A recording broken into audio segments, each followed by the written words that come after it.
आज्ञा नमस्कार।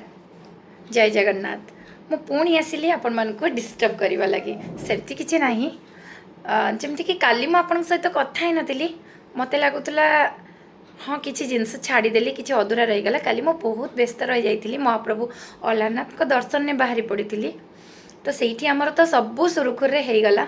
आ बहुत भल लगे से पूजारी व्यवहार।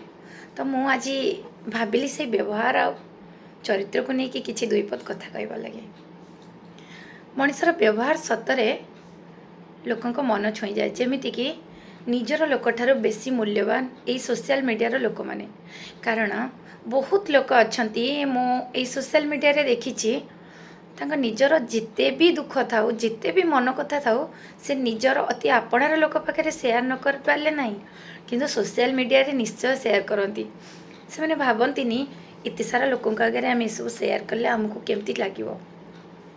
मो कहबार माने थिला जे आमे छोट बेले बही रे पढ़ी मधुर विनय वचने कही तोषिबे जनमने। सतरे से आम सीना बही रे पढ़ी आम समस्ते कम करके देखा तो आमको निहाती दरकार। मधुर वचन सतरे समस्त मन जिणी हुए। आपणकर भाषा एवं आपणकर व्यवहार समाज रे आपणकर परिचय सृष्टि करता है।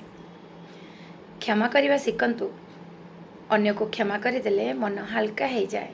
क्रोध एवं अभिमान केवल निजर क्षति करिथाए। जीवन रे समस्या तो आसीब आउ जीव किंतु ओठरे स्मितहास एवं मनरे सकारात्मक चिंताधारा रखिले सबु परिस्थिति सहज हो। ठीक कहली ना। रही। जय जगन्नाथ। शुभरात्रि।